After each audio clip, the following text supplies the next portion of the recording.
4PM news network में दोस्तों आपका स्वागत है। मैं हूं आपके साथ राशिद ज़हीर। मेरा मन तो ये था कि मैं सबसे पहले खबर सुनाने से पहले आपको किशोर कुमार की एक लाइन सुनाऊं। गाकर सुना सकता हूं, नहीं सुना सकता। वो फिल्म थी कि ये लाल रंग मुझे कब छोड़ेगा। हे ये लाल रंग कब मुझे छोड़ेगा। आपने सुना होगा, मैं सही से गा नहीं पा रहा हूँ। न्यूज़ की दुनिया में ये बात मुनासिब है नहीं तो मैं नहीं जानता, लेकिन मैं तो आपसे विचार विमर्श करता हूँ खबरों के साथ। लाल रंग को लेकर के जो संविधान के कवर पर लाल रंग है, फडणवीस ने कैसा आरोप लगा दिया, अर्बन नक्सली होने का चर्चा का विषय बना हुआ है। राहुल गांधी और तमाम लोग इस बात को उठा रहे हैं कि देखिए संविधान की किताब के बारे में, उसके रंग के बारे में अगर भारतीय जनता पार्टी नरेंद्र मोदी के मंच से अगर इस तरह की बात की जा रही है, उन पार्टी से बात की जा रही, फडणवीस साहब ने कर दी है, तो वो मुद्दा अब आपके सामने है। लेकिन मैं आपके सामने ये मुद्दा लेकर नहीं आया, ये तो खबर आप तक पहुंच गई है। मैं बिल्कुल अटपटी और अलग बात आपके सामने रखने जा रहा हूँ। 1-2 मिनट बर्दाश्त कर लीजिएगा। क्या बात है वो मैं आपको बताना चाहता हूँ। दोस्तों बात यह है, मैंने आपसे 15 दिन पहले एक एपिसोड बनाया था कि प्रधानमंत्री नरेंद्र मोदी महाराष्ट्र हरवाना चाहते हैं। बहुत लोगों ने कहा कि ये आपके सिर्फ और सिर्फ ख्याली पुलाव हैं। बिल्कुल हो सकते हैं, लेकिन मैं उसके एविडेंस रख रहा था कि कैसे समय में गुजरात को वहाँ के उपक्रम लेकर जाए जा रहे हैं, ऐसे समय में वहाँ के मतदाता क्या क्या सोच सकते हैं। ये जो 14 तारीख आने वाली है, प्रधानमंत्री जी सिर्फ यहीं तक महाराष्ट्र का दौरा करेंगे, इसके बाद नहीं करेंगे, जबकि राहुल गांधी और प्रियंका गांधी एक्टिव होने वाले और हो रहे हैं। ऐसे समय में फडणवीस साहब के बारे में आप जानते हैं कि प्रधानमंत्री जी के करीब हैं और अमित शाह के थोड़े डिस्टेंस में। ये लोग बताते हैं, हमारे पास कोई सबूत नहीं है। और इसी वजह से फडणवीस साहब को डिमोशन करके सीएम से डिप्टी सीएम बना दिया गया था अमित शाह के माध्यम से। लेकिन उन्होंने एक ऐसी बात कह दी, संविधान का मुद्दा जो 2-2.5 महीने से बिल्कुल दफन था, दफन इन द सेंस ये मुद्दा जो कांग्रेस ने लोकसभा में उठाया था वो बिल्कुल नीचे था, लेकिन फडणवीस ने मोदी जी की अगुवाई में या इशारे पर संविधान के लाल रंग की जो बात उठाई है, अगर महाराष्ट्र के दलित समाज में, दलित चिंतक सोसाइटीज़ जो हैं, उनमें अगर ये वाला मुद्दा जैसा कि उभर रहा है, तो मालूम ये पड़ेगा कि मराठी, मुस्लिम और दलित निकाल कर बाहर फेंक देंगे भारतीय जनता पार्टी को महाराष्ट्र से। चूँकि संविधान और बाबा साहब भीमराव अम्बेडकर के बारे में तमाम देश का दलित, तमाम देश का इंसाफ पसंद कितना ज़्यादा मोहब्बत और प्यार और स्नेह रखता है, महाराष्ट्र में तो उसकी बानगी है। चूँकि दीक्षा वगैरह अम्बेडकर साहब की वहीं मिली है। सब 28 ग्रुप्स ऐसे हैं जिन्होंने प्रकाश अम्बेडकर से 2024 के इलेक्शन में कह दिया था कि आप बीच हट जाइए, भाजपा को फ़ायदा पहुंच रहा है। उसकी नीयत पता चल गई थी, हालांकि वो फिर भी ज़मीन पर है, असदुद्दीन ओवैसी के साथ किसी प्रकार से वोट कटवा वाला काम कर रहा है। लेकिन मैं आपको बताना ये चाहता हूँ कि फडणवीस ने संविधान के बारे में जो बात कही है, राहुल गांधी ने इसको मुद्दा बना लिया है और बनाना चाहिए भी। संविधान दलित विरोधी जब इस तरह की बात आती है तो वो 5000 साल की पुरानी गुलामी याद आ जाती है। हर आदमी स्मरण करने लगता है कि क्या हालात थे। ऐसे समय में ये मुद्दा फडणवीस ने अपना आप कह दिया है, मुंह से निकल गया है, या फिर मोदी और फडणवीस साहब की कोई बीच में आपस में प्लानिंग है कि आरएसएस जीतना चाहता है और इलेक्शन को ऊपर को लेकर आ गया है महाविकास अघाड़ी के सामने, इसमें कोई दो राय नहीं है। लेकिन ऐसे समय में फडणवीस ने संविधान का मुद्दा जो अचानक राहुल गांधी या विपक्ष के पाले में डाल दिया है, क्या यह महाराष्ट्र के अंदर उन दलितों को खड़ा नहीं कर देने वाला है महाविकास अघाड़ी के साथ, जो 2024 में भी खड़े थे इसी संविधान के मुद्दे पर। राहुल गांधी ने वो संविधान की किताब लेकर जब 2024 में देश का भ्रमण किया, तो देश के अंदर दलितों को, कमज़ोरों को पता चला कि वाकई हमारा संविधान खतरे में है। ये लोग कुछ भी कर सकते हैं, पीछे कुछ भी करके भी आए हैं, ये अपनी वाहवाही लूटने के लिए ताली बजा के कभी भी नोटबंदी हो सकती है। तो मेरे कहने का मतलब दोस्तों ये है कि अब फडणवीस ने क्या ये बात सोच समझ के की है, अचानक निकल गई है, सोचने का मुद्दा है। मैं फडणवीस साहब की वो छोटी सी वीडियो अगर मिलती है तो दिखाऊंगा ज़रूर आपको, और राहुल गांधी ने भी इसमें क्या क्या कहा वो भी मैं आपको बताने जा रहा हूँ। बड़ी चर्चा का विषय बना हुआ है, लेकिन ये कहीं फांस ना बन जाए। क्या ये मोदी जी के इशारे पर तो नहीं हुआ कि आरएसएस की अमित शाह की मेहनत फेल हो जाए? क्योंकि आप जानते हैं कि ये महाराष्ट्र का चुनाव आरएसएस ने अगर जिता दिया तो आप यकीन मानिएगा मोदी जी के हालात और थोड़े से वो गिराव जो नीचे जा रहा है वो और कम हो जाएगा। ये ऐसा लोगों का कहना है। मैं निकालने की कोशिश करता हूँ। ये देख लीजिए, फडणवीस जी को लाल रंग से इतनी दिक्कत क्यों है।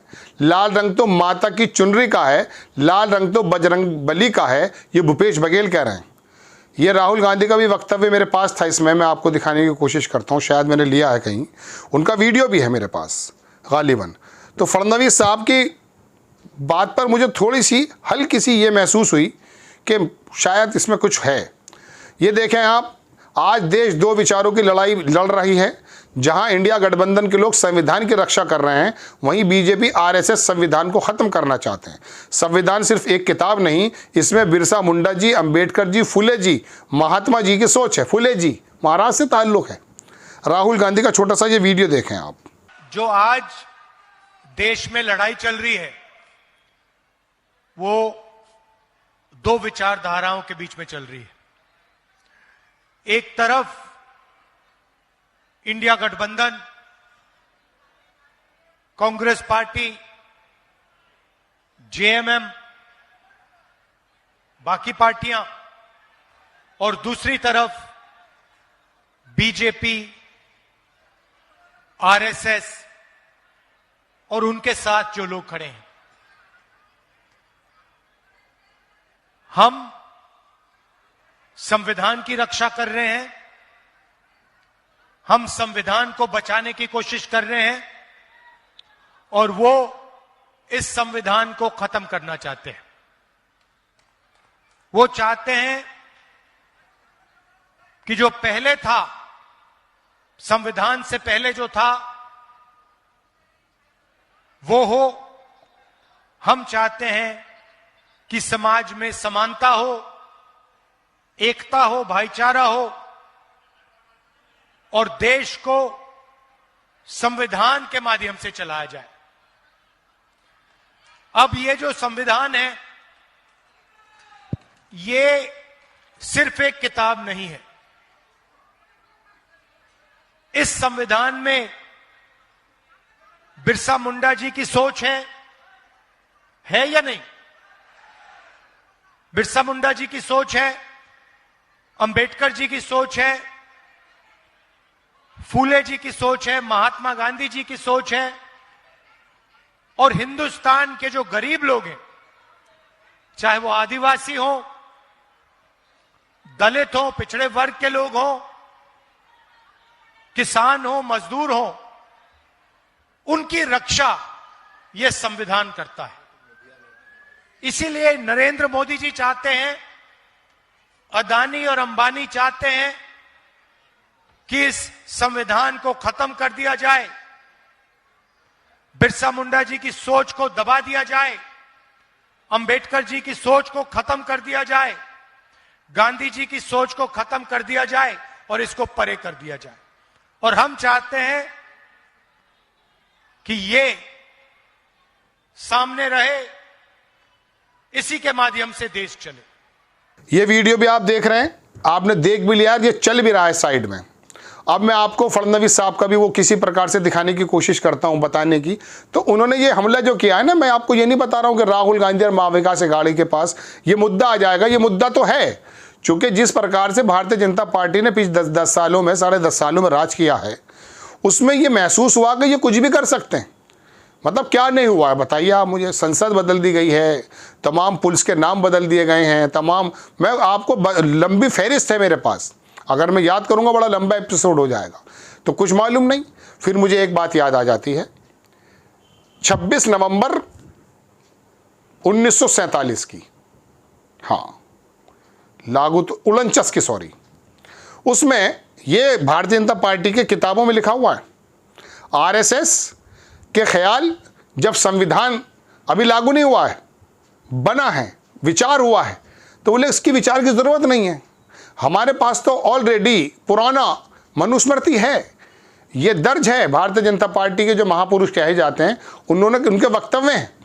भारतीय जनता पार्टी आरएसएस के ऑफिस से वो किताब ली जा सकती है। जब इनके आरएसएस के सर्वे सर्वाओं ने ये बात कही है, यानी कि संविधान को तो पहले से भी अच्छी नज़र से नहीं देखा जा रहा था आरएसएस के, जो है कह सकता हूँ, गलियारों में।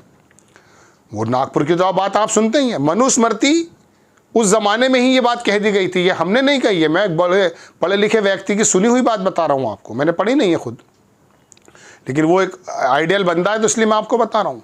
तो दोस्तों बात यह है कि जब आपका विचार ही मनुस्मृति के मद्देनज़र है तो संविधान को आप किस नज़र से देखते हैं। फिर वो गाहे बगाहे फडणवीस के मुंह से निकल जाए, या फिर वो अयोध्या से चुनाव लड़ने वाले हों, या उत्तर प्रदेश के मेरठ के सांसद जिन्होंने राम का रोल अदा किया था अरुण गोविल जी हों, संविधान के बारे में अंदर से निकल ही आती है बात।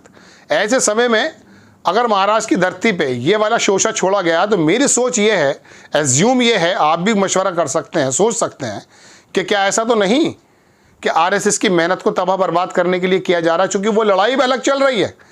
ये महाराष्ट्र का चुनाव अगर आरएसएस जिता देता है, जिस तरह से वो ज़मीन पर सक्रिय है, तो याद रखिएगा मोदी जी जो सर्वोच्च नेता कहे जाते हैं भारतीय जनता पार्टी आरएसएस में, उसमें कमी आएगी। ये एक लड़ाई अलग चल रही है आरएसएस और मोदी के बीच में। और फडणवीस चूंकि मोदी जी के थोड़े पक्ष के व्यक्ति माने जाते हैं, उन्हीं के उसमें माने जाते हैं, तो ये शब्द जो फडणवीस से निकले हैं कहीं ऐसा ना हो ये आत्मघाती हमला ना हो जाए बीजेपी पर। वहाँ के दलित समाज के लोग अगर संविधान को लेकर के सामने आ गए तो पता ये चला कि वो वहाँ से निकाल फेंकेंगे और शायद फडणवीस उस काम को करने में आ जाएं, क्योंकि वैसे भी अमित शाह वगैरह शिंदे साहब का नाम प्रपोज कर चुके हैं। आरएसएस फडणवीस को आगाह करना चाहता है। बहुत लंबी कहानी है, लेकिन इस बारे में भी गौर करने की ज़रूरत है कि कोई भी नेता ऐसी शब्द एकदम अचानक उस मौके पर नहीं निकालता है कि बिला वजह आपने उसको फुल टॉस दे दिया और वो बाउंड्री से बाहर कर दे रहा है एक ही शॉट में। इस पर कुछ कहीं ना कहीं शक पैदा होता है। आपको खबर कैसी लगी अपनी राय कमेंट्स बॉक्स में ज़रूर दीजिए। चैनल को सब्सक्राइब कीजिए, शेयर कीजिए। नेक्स्ट टाइम मैं किसी खबर के साथ हाजिर होता हूँ। जय हिंद।